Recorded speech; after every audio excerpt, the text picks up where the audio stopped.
मच्छरों ने तो काट काट कर परेशान कर दिया। अगर आप भी इन मच्छरों से परेशान हैं तो अदरक से इनको भगाने का तरीका जान लें। सर्दी का मौसम शुरू हुआ ही नहीं, मच्छरों का डेरा पहले जम गया। हर जगह मच्छर ही मच्छर दिखाई दे रहे हैं और अगर गहरे रंग के कपड़े पहन लें तो मच्छर काटने के लिए पहले पहुंच जाते हैं।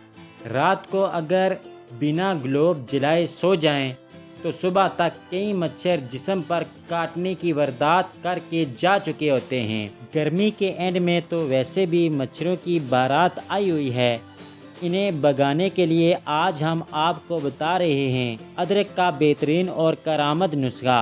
अदरक को काट कर इसको कूट लें और अच्छी तरह बारीक पीस लें या फिर ब्लेंडर में डालकर इसका पेस्ट निकाल लें। फिर इसको 1 चम्मच जैतून के तेल और लौंग के पाउडर में अच्छी तरह पकाएं। जब रंगत तब्दील होने लगे तो इसको ठंडा करके छान लें। इसको स्प्रे बोतल में डालें और रात सोने से कबल सारे घर में स्प्रे करके सोएं और दिन भर में भी 1 मरतबा स्प्रे कर लें।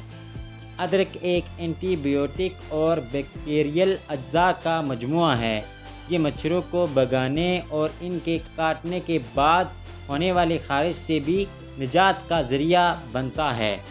आई होप ये छोटी सी वीडियो आपको पसंद आई होगी। नेक्स्ट वीडियो के लिए हमारा चैनल सब्सक्राइब करें। मिलते हैं नेक्स्ट वीडियो में, तब तक के लिए अल्लाह हाफिज़।